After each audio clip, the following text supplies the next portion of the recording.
Episode 9, man. All right. Today, we're going to talk about something kind of deep. Um, and I guess I'll kind of kick things off. What we want to talk about is how things were before you became a single dad and how things are now and what has changed. What are the biggest things that have changed in as far as your dreams, your about your future, what you planned to do, and now that's all become a thing of the past for a lot of people. Yeah. And here's the thing about this subject, and we were talking a little bit about it before, but like when you lose that person, that family, that setting, that literal dream that you had, because you don't just lose a person, right? And you see so many men, you know, myself included at one point, that I lost vision for where I was going because where I was going completely shifted. And it threw me into like a little whirlwind where you just kind of, and maybe some guys, I know you guys can relate, where you don't know exactly what's going to happen now, and you don't know exactly how to pivot. And then not only that, but you don't really see that far into the future anymore as far as like dreaming, like, man, I'm going to do this or I'm going to do that, because that other person was included in those dreams.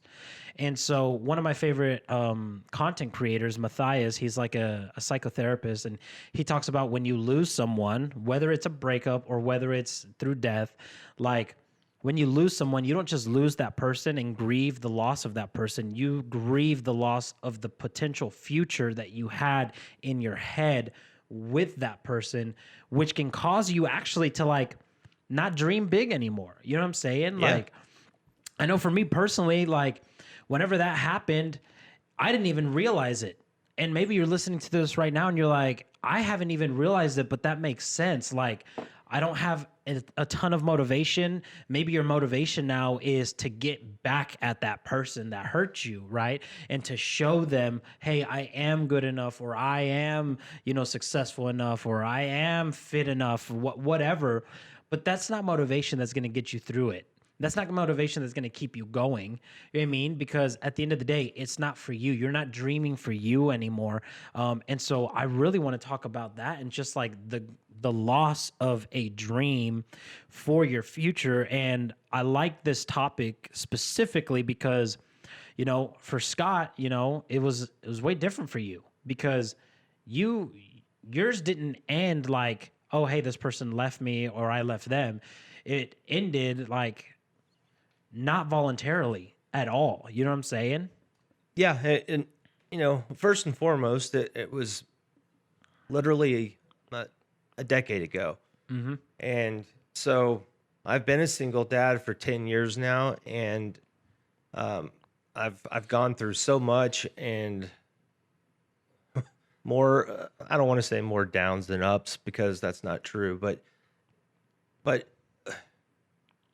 I mean, when things get ripped away from you, you just kind of lose uh focus. And I've said this in previous episodes. It's like I could never take my mental I, I couldn't take my thoughts ahead of and say, okay, well, after she passes, because you don't want to give up hope. Yeah. So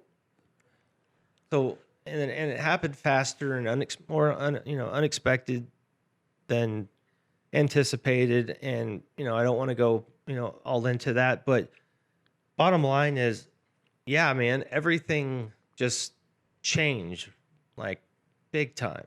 And is what I was doing, and this is probably different from a lot of people, but I was actually like planning something that I knew wasn't going to happen. Like I was going to build a house in Costa Rica, and you know that would be somewhere where I would take my son. And that was something that I actually started the process of doing. And it turned out that was literally something to occupy my mind. just kind of distract yourself from reality almost. Yeah, 100%. And, I don't remember at what point I realized that's what it was.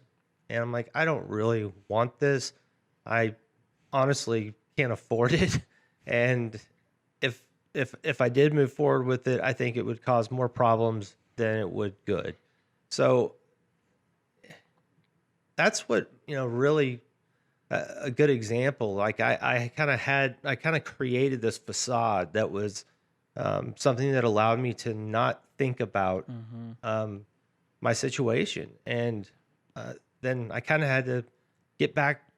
You have to you have to handle what's in front of you. And my reality was I'm a single dad, and um, I've been an entrepreneur. Unfortunately, I've had the luxury of being able to, you know, go into work at whatever time and leave early if I needed to.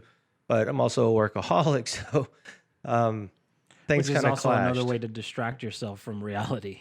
Yeah, and so it was just it was tough, and I'm probably not doing myself any justice trying to explain this because I probably sound like an idiot going from one end to the other. But um, I think that everybody, whether you lost your significant other to uh, from passing away, or you're a widower, or because you got divorced for whatever reason, um, you are left with a pit in your stomach that is kind of permanent or semi-permanent. Yeah. Mine's permanent, no doubt.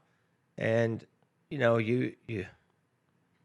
you have to, you know, at at some point you have to realize that life is going to go on regardless of how you feel, or Yeah. regardless of whether or not you have a spouse or don't.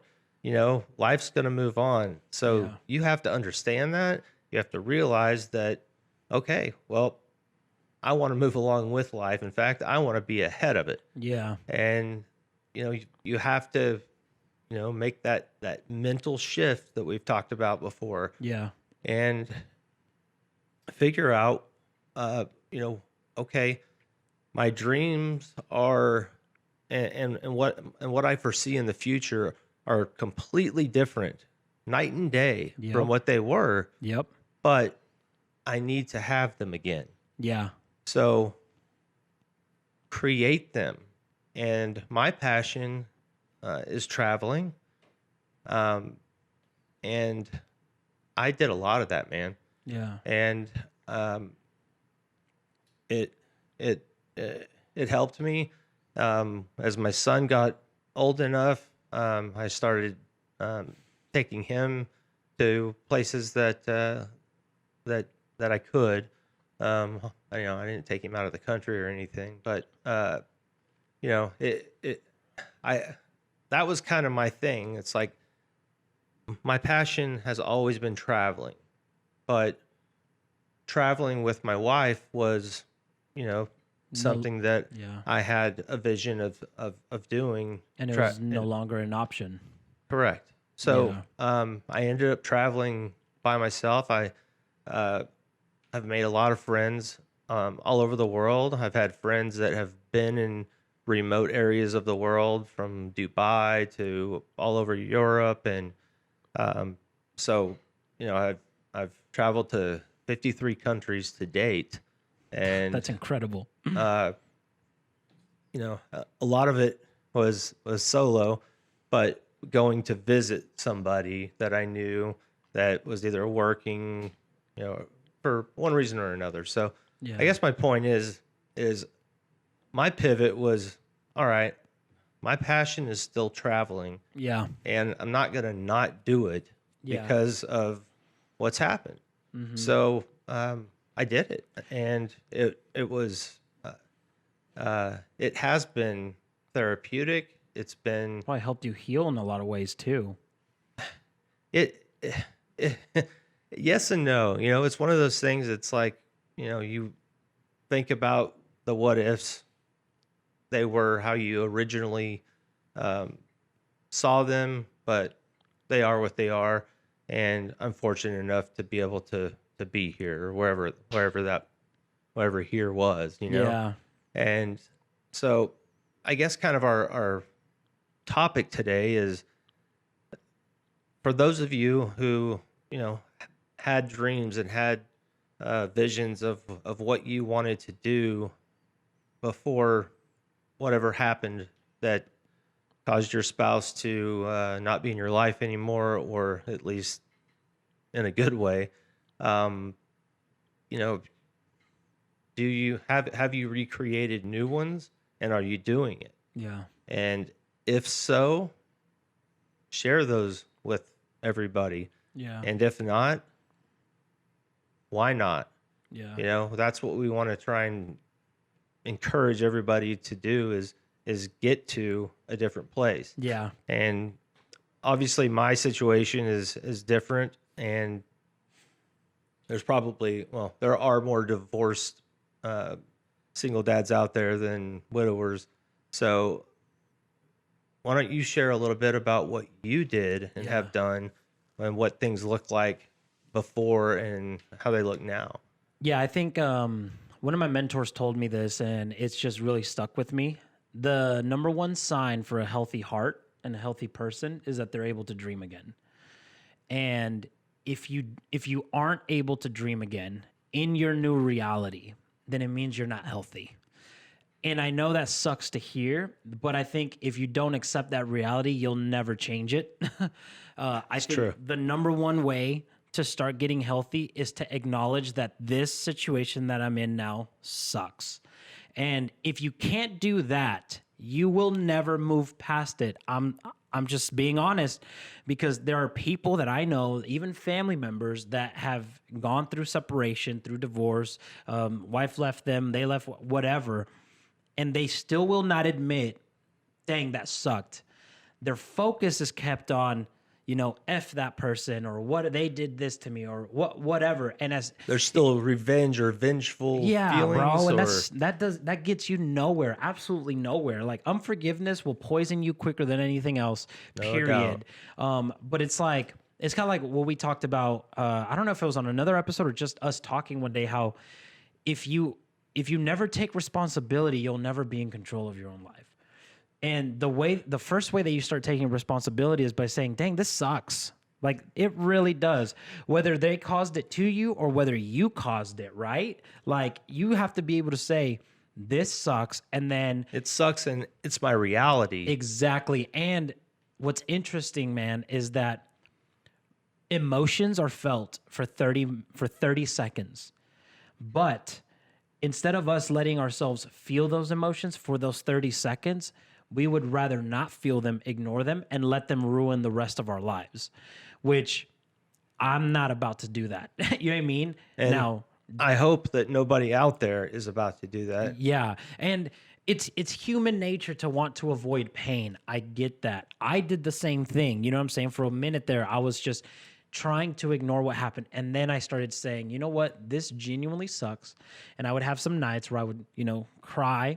But guess what? After those 30 seconds where you feel that and you cry, you feel really good afterwards. And that's how healing begins to happen. And once you start healing, you actually start dreaming. That's what happened with me. Like, as soon as I started accepting the emotions that I was feeling and accepting the reality and accepting that, hey, I didn't just lose my family setting, I lost the future that I had envisioned. Now I need new vision for my future. I need new dreams, and it's okay to have them, but you'll never do that if your focus is always on this person did this person hurt me, and you ignore what genuinely happened.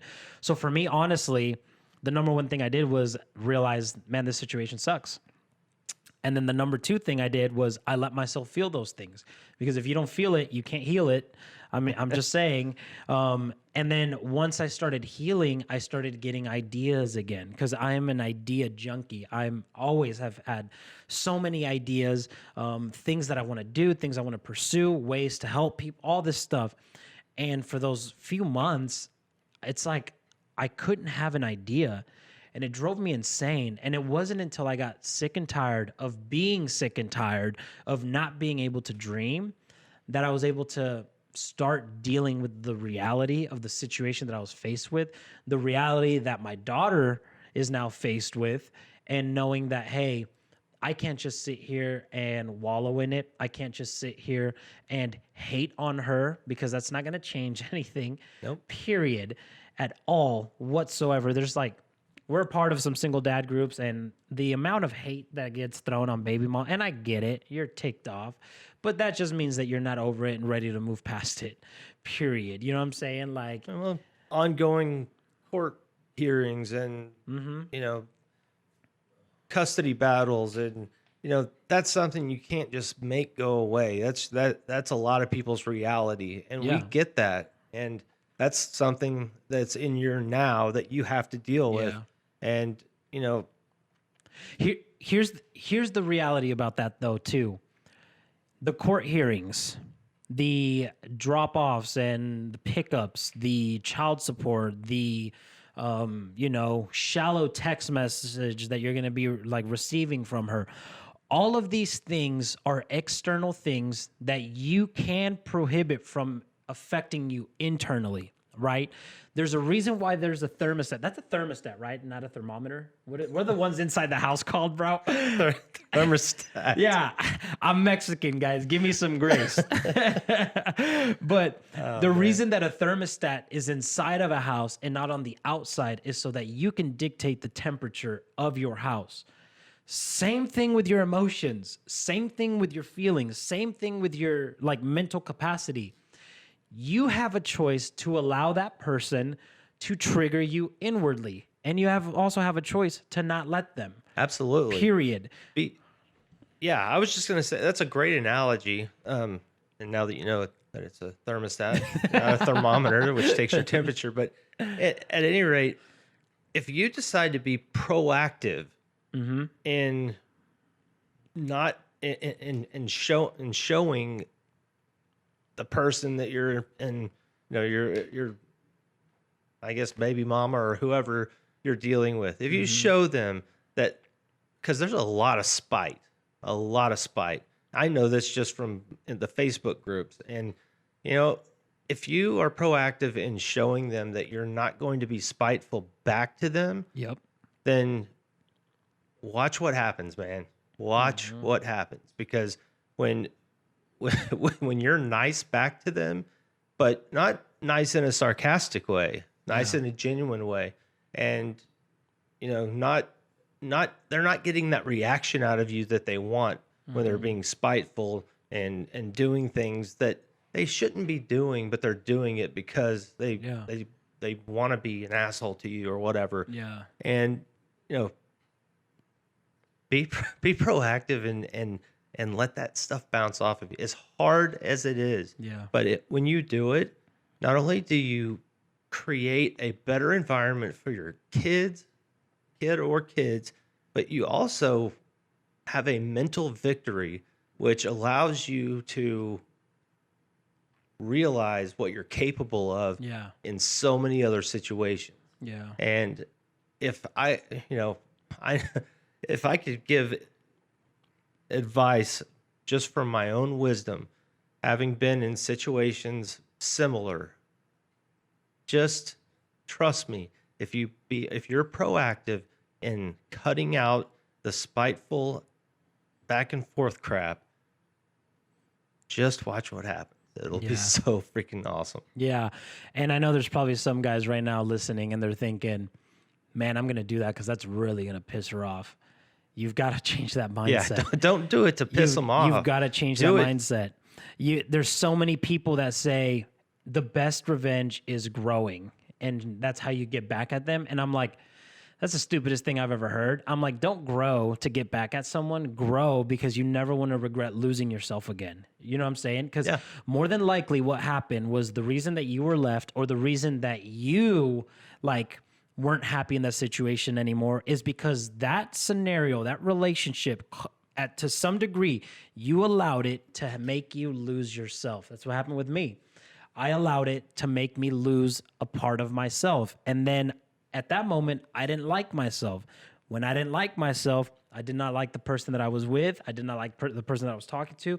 So I have been on a journey where I am growing because I never want to lose myself again.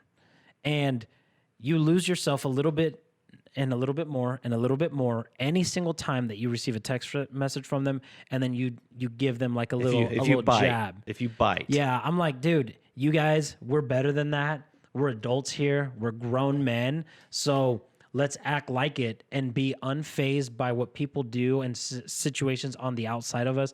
And I know that sounds like super cliche and probably sounds impossible and insensitive, but at the end of the day, it's like if we can get to the point where we know how to handle ourselves, then you're going to attract really good people. Period. And it might not be tons of them. Your circle might be small, but you're going to have high quality people in your corner. And then you're probably going to attract a high quality woman that is loyal and that loves you for you. And now you don't have to change for that person because you're just so focused on growing and they've fallen in love with who you are. So don't get lost in the mess. Like, I know it's easy. I did it too. And there's times where I still want to, just give a little bite back sometimes, but I stop myself because it's just not worth it at the end.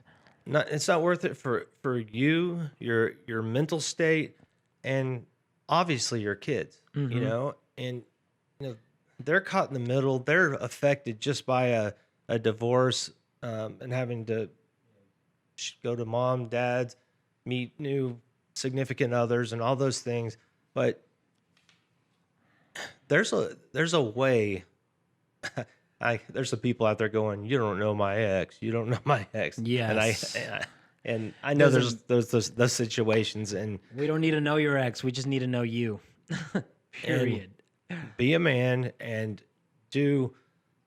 I don't know anyone's particular scenario, but I can assure you that if you take the higher road, and trust me, I understand and comprehend that it gets old sometimes, but take the higher road and continue to do it, even though, you think, or she thinks she's getting more W's and you're getting more L's. Don't keep score, Quit keeping score. I see so many people doing that. W for me, and when you're keeping score, that it means that you're mentally not handling things as well as you could be. And I guess that's the point I want to get across is just figure out what if I handled things this way, what would the outcome be? Keep going on that really quickly. I got to pee so bad.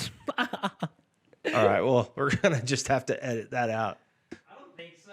All right, we'll let the guy go pee, but I'll continue to yap. But when you're feeling like defeated, and the situation is like, it's almost like feeling like you've been accused of a crime you didn't commit because people on the other side can't see the truth for there are infinite reasons. But the bottom line is you very well feel like, man, I feel like I'm being accused of a crime I didn't commit and I'm being punished for it. And it's bullshit. And, as much as, first and foremost, if that's the case for you, what do you think you can do about it? Is it something that you can fight and win? Because if so, then I would encourage you to do that. But if it's just going to cause or prolong negativity or eliminate or prevent you from moving forward with your own life, then cut your losses and move on. And I know it's easier said than done, but I'm just trying to get you to think, when you're in certain situations, think about the outcome if I do this, what's going to happen? And if I don't do this, what's going to happen? And what's best for your kid or kids? And what's best for you and moving forward the fastest and most effective way? You know what's best for your kid is that you're happy. Because if you're happy, you'll be a happy dad and you'll be a good dad. And if you're keeping score, you will never be happy. If it's about winning and losing, you will sacrifice happiness just to be able to win, because it will bring things out of you that you don't want to do, that you words like stuff like characteristics out of you that you don't want to have, but you know that it will get you that W, or it'll get that person to shut up. And I'm like, this is one thing that I realized right after I got divorced. I was like, if I would have been more focused on just making this relationship happy instead of me winning a discussion and me winning an argument and her trying to win an argument, or her, then maybe things would have been different, right? And that's now what I implement in my new relationship. Like, I'm like, hey, I'm not here to try and win, because if I'm trying to win, that means it's me versus you. And a relationship has to be, it's us together versus the thing that we're battling. And if you're going to want to eventually have a good relationship, then I think you need to start rewiring your mindset like that, because we're creatures of habits. And if you are facing people as in a competitive way and a comparison way, and like it's me versus you, it's I'm right or you're wrong, or I'm wrong and you're right, then you will always become defensive and you'll never be a great listener. And the next relationship that happens, guess what? You're going to repeat the same exact mistakes. And you're going to drag all those nasty habits and that mindset into it. Yeah. And that's why I say take the higher road, react in a way by thinking, what's the outcome? All right. And if you do get a W, what does that look like? And how long does it last? Yep. That feeling of, okay, I won, F you. You know, it's like, guess what? You're going to have to try and get another one the next 2 days when you're talking to them again. Exactly. That's exhausting. And if you're always focused on winning and losing, you're never going to be able to dream again, because your focus is going to be so shallow. But if you focus on, I just want to be happy and I want my kid to be happy, then you can start dreaming again, because a happy person lives a fulfilled life, and a fulfilled life includes dreaming and having aspirations. And I almost want to replace the word dreaming with doing, because or having goals. Exactly. And you know, it's not about a dream. I aspire one day to be able to do this. It's I'm going to do this, and this is what I have to do to make that happen. Yeah. And the first thing you have to do is cut off all the BS that you have with baby mama or ex-wife or ex whatever, and or 3 baby mamas. I mean, who knows? I don't. Yeah. Everyone has different situations, but the longer you take part in a battle, you are losing, and you're never going to be in a spot where you feel like you're ahead of things. Yep. And This is how your conversation with your baby mama should go and should always be handled. And this is one thing that I've learned. It has to be like almost a work relationship, period. At your job, with your coworker, there is no winning or losing. You're both working towards one goal, and everything, the policies, the rules, the way to get there, it's all laid out, the job description. You know what you're supposed to do. They know what they're supposed to do. Guess what? That's what your court orders are. Yep. It tells you exactly black and white. This is what's supposed to happen. Anything else does not matter, because everything that you need to have a successful co-parenting life is there in those court orders. So if they start getting emotional with you, you're not going to get emotional with a coworker. That's how you start getting drama at work. Like, and unless you're a drama queen, you want to deal with all that, then go for it. But that's not what I want to do. I want to enjoy where I work, right? And so treat it as a as literally a work relationship. If she texts you saying, well, you this and this and this and that, just say, hey, this is what the court order says. Take it to HR. Yeah, literally. Literally. That's just why I'm handling it this way, because this is what's in the court orders. And if you don't like them, then go ahead and serve me and we can go to court and talk about it in front of our quote unquote boss. But I'm not going to do this little game with you right here. I'm not going to give that to you because I got too much going on. Yeah. Like, if you start lashing out at these little things, then guess what you're telling that person? You're telling them that I don't have enough going on in my life to keep me occupied and mentally, like, satisfied, that I need to do this with you right now. And that's just going to make you seem weak. And and I'm popping off. I'm sorry, but I'm really passionate about this. well, that's the mindset they have if that's what they're doing. They don't have shit going on in their life if they're popping off to you and causing, wasting time by having to go to HR or go to court, or it's time wasting. And if they're being spiteful, they're the ones that don't have shit going on in their lives. Mm-hmm. Sorry for the language, but show them that you do, and walk the freaking straight line, follow the freaking rules, and move on with your life. You are too good and you have too much greatness in you to let other people bring you down and other outside voices. Like, I'm just saying, period. If you want to be the best you that you can be, then you don't let anybody's voice dictate the path that you're on and your emotions. And that goes along with the whole baby mamas. And if there's a baby mama listening to this, or a single mom, same thing. If you got a toxic single, ex, baby daddy, whatever you want to call them, you have to treat it the exact same way. You have too much going on in your life. You have too much greatness to let these little sly comments move you from your lane. Like, if you're driving down the highway and you get distracted by every little bird that passes by, you're going to wreck.